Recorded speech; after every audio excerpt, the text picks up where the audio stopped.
ఇక్కడే ఉన్నాను సార్, ఇప్పుడు వచ్చా సార్, జస్ట్ వచ్చా సార్. అవును సార్, అవును సార్, నేను ఇక్కడే ఉన్నాను సార్, జస్ట్ వచ్చా సార్. ఎవరు సార్? మేడం మీరు సైడ్ ఉండాలి. మనం వేస్తాం sir,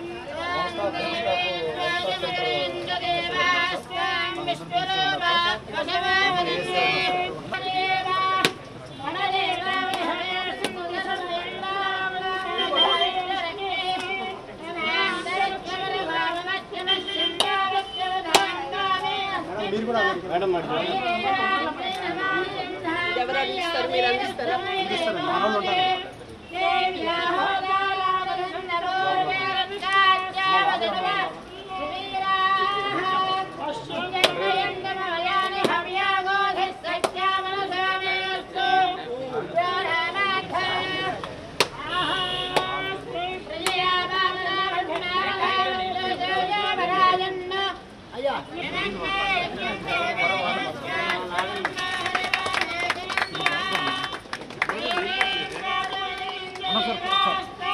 sir madam madam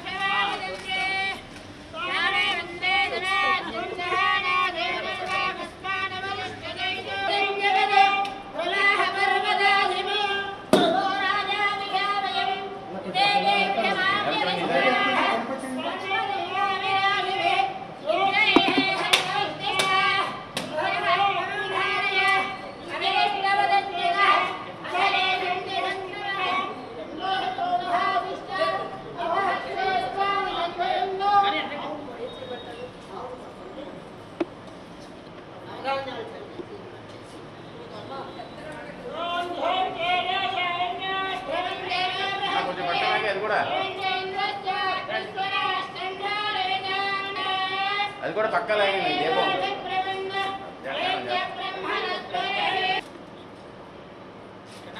okay okay.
Central నియోజకవర్గంలో పాత గవర్నమెంట్ హాస్పిటల్ కాంపౌండ్లో ఇప్పుడే గౌరవ మంత్రివర్యులు శ్రీ సంధ్యారెడ్డి గారి చేతుల మీదుగా వన్ స్టాప్ సెంటర్ని ప్రారంభించుకోవడం జరిగింది.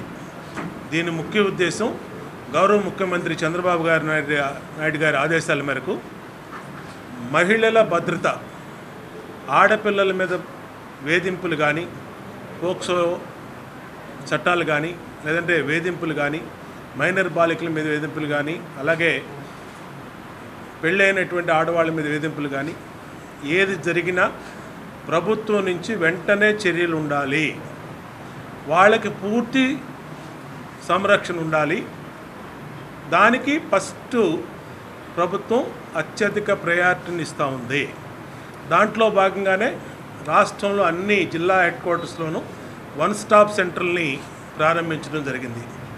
ఇవాళ సెంట్రల్ నియోజకవర్గంలో ఇక్కడ ఏర్పాటు చేసినటువంటి ఈ వన్ స్టాప్ సెంటరు మహిళల వేధింపులకు కానీ మహిళల మీద ఏదైనా అఘాయిత్యాలు కానీ జరిగినప్పుడు సంబంధిత అన్ని రకాల సిబ్బంది, లీగల్ సిబ్బంది కానీ, మెడికల్ కానీ, అలాగే పోలీస్ కానీ అందరూ కూడా ఇక్కడ వాళ్ళ కోసం 24/7 వేచి ఉంటారు. వాళ్ళకి అన్ని రకాలుగా ప్రొటెక్షను, సర్వీసు, యాక్షను ఏదైనా జరిగితే ఇమ్మీడియట్గా యాక్షన్ తీసుకోవడానికి ఈ సెంటర్లు ఉపయోగపడతాయి.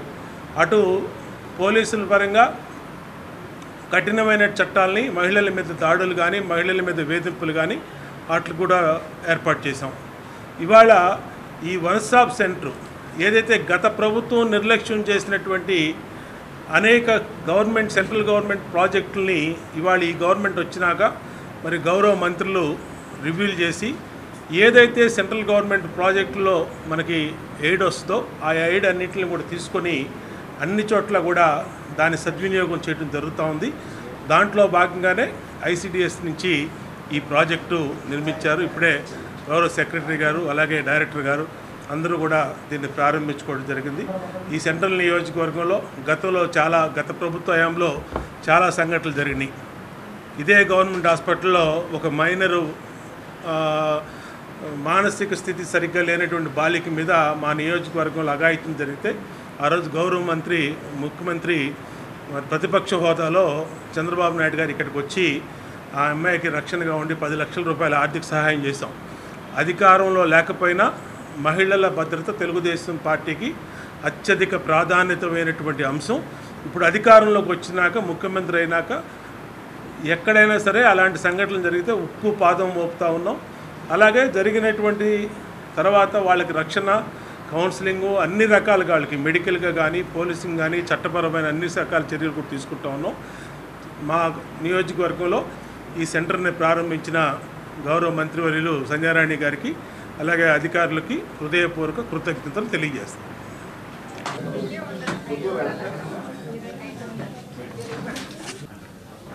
అందరికీ నమస్కారం. ఈరోజు ఇక్కడ వన్ స్టాప్ సెంటర్ మనం ప్రారంభించుకున్నాం. ముఖ్యంగా ఆంధ్రప్రదేశ్లో ఉన్నటువంటి 26 జిల్లాల్లో కూడా 26 వన్ టాప్ సెంటర్స్ మనం స్టార్ట్ చేస్తున్నాం. ఆల్రెడీ కొన్ని సెంటర్స్ మనం ప్రారంభించుకోవడం జరిగింది. ఈ వన్ స్టాప్ సెంటర్స్కి ఏంటంటే దాదాపు మనకి 60 లక్షల దాకా మనకి ఫండ్స్ కూడా వస్తున్నాయి. వీటితో మనం మొదలు పెట్టుకుంటున్నాం. ఇక్కడ 11 నుంచి 13 వరకు మనకు స్టాఫ్ కూడా ఉంటారు. ముఖ్యంగా ఏంటంటే ఈ సెంటర్ స్టార్ట్ చేసిన తర్వాత ఇది దిగ్విజయంగా జరగాలి అని ఎప్పుడు అనుకోలేము. కారణం ఏంటంటే ఇక్కడికి ఎంతమంది తక్కువ మంది వస్తే మనకి రాష్ట్రం అంత బాగుంది అన్నది మనకి బాగుంటుంది. ముఖ్యంగా ఏంటంటే బయట సామాజికంగా కానీ, బయట తిరిగిన దగ్గర ప్రైవేట్గా కానీ, లేదా గవర్నమెంట్ సెక్టర్లలో కానీ ఎక్కడైనా ఒక మహిళని వేధించినటువంటి కానీ, లైంగిక కానీ, శారీరకంగా కానీ, మానసికంగా కానీ ఎవరైనా వేధించబడినటువంటి మహిళలు ఇక్కడికి వచ్చి కంప్లైంట్ చేసుకుంటారు. కాబట్టి వాళ్ళు రాకూడదనే మనం అనుకోవాలి. అలాగైతే రాష్ట్రంలో ఉన్నటువంటి మహిళలందరూ కూడా ప్రశాంతంగా ఉన్నట్టు అనిపిస్తుంది. ఎందుకంటే ఇక్కడ మా ప్రిన్సిపల్ సెక్రటరీ గారు కానీ, మా డైరెక్టర్ గారు కానీ, ఇక్కడ పోలీస్ డిపార్ట్మెంట్ కానీ, పీడీ కానీ, వెనక్కున్న ఉద్యోగస్తులు కానీ అందరూ మనం ఇక్కడ కూర్చోవడానికి, ఎందుకంటే ముఖ్యంగా గౌరవ ముఖ్యమంత్రి వర్యులు చంద్రబాబు నాయుడు గారు మహిళల భద్రతే ముఖ్యమని మొదలు పెడుతున్నటువంటి ప్రత్యేకమైనటువంటి కార్యక్రమాలు, వాటికి సెంట్రల్ గవర్నమెంట్ కూడా బేటీ పడావో బేటీ బచావో అనుకుంటూ కొన్ని ప్రోగ్రామ్స్ ఏర్పాటు చేయటం, అలాగే సెంట్రల్ గవర్నమెంట్ కూడా మహిళలకు రక్షణ కల్పించడానికి కొన్ని స్కీమ్స్ ఇవ్వటం, ఇవన్నీ కూడా జరుగుతున్నాయి. మీకు అందరికీ కూడా తెలిసిన విషయమే. ముఖ్యంగా మహిళా భద్రత ఎక్కడ పనిచేస్తున్న చోట కానీ, లేదంటే బయట ఎక్కడ కానీ జరిగినటువంటి వాటికి ముఖ్యంగా ఇక్కడ ఏంటంటే అట్లాంటిగా దగాపడినా, లేదా మోసపోయినా, లేకపోతే మోసగించబడినా, లేదనుకుంటే ఎరాస్ చేయబడినటువంటి ఇలాంటి మహిళలు ఇక్కడికి వస్తే వాళ్ళకి న్యాయపరంగా ఏమైనా సలహాలు కావాలన్నా, లేదంటే హాస్పిటల్లో వాళ్ళకి ఏమైనా వైద్య సదుపాయం కావాలి అన్నా, లేదంటే వాళ్ళకి కుటుంబ పరంగా కౌన్సిలింగ్ ఇప్పించాలి అన్నా, ఏ విధంగా కావాలి అన్నా వాళ్ళకి ఇక్కడ ఒక పోలీస్ కూడా ఇక్కడ ఉంటారు. వాళ్ళకి ఏంటంటే అన్ని విధాలుగా సహాయ సహకారాలు అందించడానికి. ఎందుకనంటే ఒక మహిళగా ఆమె పోలీస్ స్టేషన్కి వెళ్ళి కంప్లైంట్ చేయలేకపోవచ్చు, ఒక మహిళగా ఆమె 10 మందికి చెప్పుకోలేకపోవచ్చు, ఒక మహిళగా ఒక్కొక్కసారి తన ఇంట్లో కూడా చెప్పుకోలేని పరిస్థితులు కూడా కొంతమంది మహిళలకు ఉంటాయి.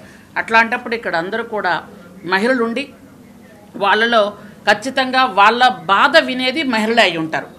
కాబట్టి వాళ్ళ తాలూకా ప్రాబ్లం అంతా విని వాళ్ళకి పూర్తిగా ఒక మంచి డైరెక్షన్ ఇచ్చి వాళ్ళకి ధైర్యం కల్పించి, అవసరం అనుకుంటే వాళ్ళు 1 రోజో 2 రోజులో 3 రోజులే ఉండడానికి కూడా వాళ్ళకి మనం ఒక షెల్టర్ ఇచ్చి వాళ్ళని పూర్తి స్థాయిలో మేము భద్రంగా ఉన్నాము, రక్షణగా ఉన్నాము అనుకున్న తర్వాత వాళ్ళని పంపించడానికి కూడా మేము ఏర్పాట్లు చేస్తున్నాం. ముఖ్యంగా స్త్రీ శిశు సంక్షేమ శాఖలో మాకు మీ అందరికీ తెలిసిందే, మహిళలు పిల్లలు భద్రతే మా ధ్యేయం. వాళ్ళకి పౌష్టికాహారం అందించడానికి మీకు అందరికీ తెలుసు, మాకు దాదాపుగా 56,000 సుమారుగా మాకు అంగన్వాడీ సెంటర్స్ ఉన్నాయి. వాటిల్లో పిల్లలందరికీ కూడా పౌష్టికాహారం అందిస్తున్నాం. అలాగే అక్కడ ఉన్నటువంటి బాలింతలు కానీ అలాగే గర్భిణీలకు కానీ పౌష్టికాహారం అందించి, ముఖ్యంగా గత గవర్నమెంట్ కంటే భిన్నంగా వాళ్ళకి అన్ని రకాలుగా రక్షణ ఇవ్వడం కానీ పౌష్టికాహారం అందించడం కానీ చేస్తున్నాం. మీకు తెలుసు, మొన్ననే ఒక 4-5 డేస్ క్రితమే 940 అంగన్వాడీ టీచర్సు ఆయాస్ నోటిఫికేషన్ కూడా వేసాం. ఎక్కడెక్కడైతే ఖాళీలు ఉన్నాయో ఆ ఖాళీలన్నీ భర్తించడానికి కూడా అన్ని ఏర్పాట్లు చేయడం జరిగింది. అలాగే 26 జిల్లాలో ఈ సెంటర్స్ను కూడా ఏర్పాటు చేస్తున్నాం. అలాగే ఎవరైనా రేపు గుంటూరులో ఒక శక్తి సదన్ అని ఒక ఉమెన్స్ హాస్టల్ కూడా ప్రారంభిస్తున్నాం. ఇలా ఎక్కడైనా ఉమెన్స్ హాస్టల్స్ అవసరం అనుకుంటే అక్కడ ఖచ్చితంగా ఉమెన్స్ హాస్టల్ ఒకటి పెడుతున్నాం. మహిళల భద్రతే మా ప్రభుత్వ తాలూకా ధ్యేయం. మహిళల భద్రతని, మహిళల తాలూకా రక్షణ చాలా జాగ్రత్తగా చూసుకోమని గౌరవ ముఖ్యమంత్రి వర్యులు నారా చంద్రబాబు నాయుడు గారి ఆదేశాల మేరకు, ఆయన తాలూకా ఆలోచన మేరకు మీ అందరికి కూడా తెలుసు. ఎందుకంటే చంద్రబాబు నాయుడు గారు మొట్టమొదటగా డోక్రా గ్రూపులు పెట్టి మహిళల్ని ఆర్థికంగా ఎదుగుదలకి ప్రోత్సహించింది చంద్రబాబు నాయుడు గారు. కాబట్టి ఈరోజు కూడా మహిళలు ఆర్థికంగా సామాజికంగా ఎదగాలి అనే ఉద్దేశంతో ముందుకు వెళ్తున్న సంగతి అందరికీ తెలుసు. కాబట్టి ఈరోజు ఈ సెంటర్స్ని ప్రారంభిస్తున్నాం. ఈ సెంటర్స్లో ఎవరైనా బాధిత మహిళలు వచ్చి వాళ్ళ తాలూకా ప్రాబ్లమ్స్ ఏముంటే ఇక్కడ చెప్తే ఖచ్చితంగా దానికి పూర్తిగా పరిష్కారం ఇక్కడ ఇస్తామని మీ ద్వారా తెలియజేస్తున్నాను. ఇంకేమైనా ఉంటే అడగండి.